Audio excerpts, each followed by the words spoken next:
let me update y'all on my most successful graft here. Sorry. This is a Bradford pear tree. This is a large. This is one side of it, this the other side. This is the other side. It's this big old tree up here. Big old Bradford pear. This is the other side. This was a Bradford pear. Um, it might have been. It wasn't as tall as this one, but it was. Look, it's still close to the same thickness. Not as thick. So I decided I'm gonna clear out this area, and there's 3 Bradford pears here. I might as well graft onto these mature pear trees. I have an Ayers pear and I have a Flordahome pear. I initially tried to graft the Flordahome pear onto here to no success. That was a year, 2 years ago. So came back, decided I'm gonna try it again. So my Flordahome pear, I grafted onto this about 8 months ago. It was in the fall, last fall. It's June now. And it took, even though you're not supposed to graft in the fall because the sap is kind of not flowing up, it's flowing down. So it's going to be less susceptible of a successful graft. But we did it. We successfully grafted in the fall. And here's one. You can see how thin the original branch is. So this is coming out of the original tree. And I grafted a larger piece on it, but it took. And now it's that tall. So this is all Flordahome pear now. This is Bradford pear, a flowering pear, grafted onto, oh, sorry. This is a flowering Bradford pear with a fruiting pear grafted on top of it. So it's definitely possible. And honestly, I got a bunch of, so this is one graft that worked. This is a second graft that worked. And this is all big like that. Goes all the way up here. Way taller than me. See, that's the thing. When you graft on a mature tree like this, your graft is gonna go crazy. It has all of that big root system, huge root system.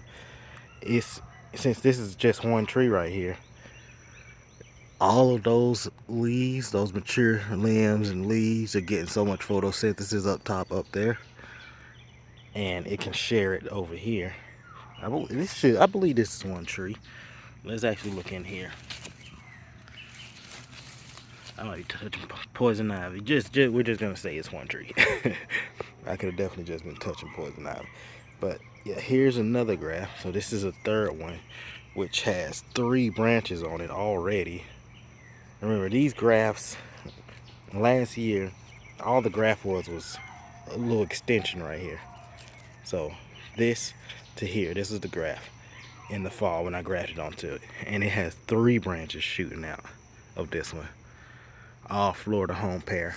I think one of these might be an Ayers pear. I might not have got any of the Ayers pears to actually take, because I think I only tried to put one Ayers pear on this, and you can see that one is not taken. So we have a bunch that didn't take, but enough that did take to where, and one thing neat thing to do is whenever something's growing out here that's not part of my fruiting pear, I just take the leaves off of it and kind of just kill the branch, so all of the vigor, the strength can go to the branches that I want it to go to. So since these didn't take, I'm probably just gonna cut them off. We're gonna pull all these leaves off.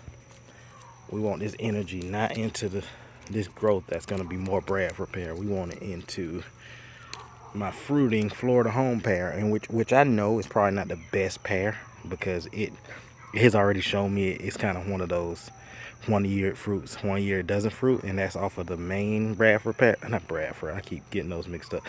The main Flordahome pear that I grafted off of, that I took the grafts off of to put onto this, last year it actually tried to grow a couple fruit. This year it didn't try to grow any, so I'm guessing it's one of those biannual type things. Not ideal. I want something that's more prolific and not gonna be biannual, but I'm not mad at it. But there we go. We have, I just showed you 3, and it's the 4th one that took right here. You can see one side just kind of died, but this one is going strong.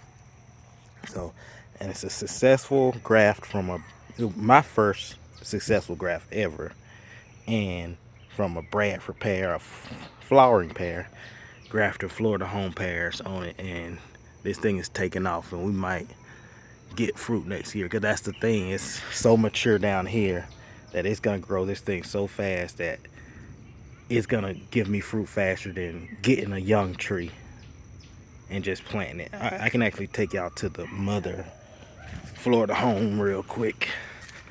I'll go ahead and do it for y'all. This is the mother flordahome pear that I got 4 years ago. It's been 3 years in the ground. As I said, last year it gave me like 4 or 5 fruit that went almost to mature size, and they just kind of fell off. This year it didn't even flower at all.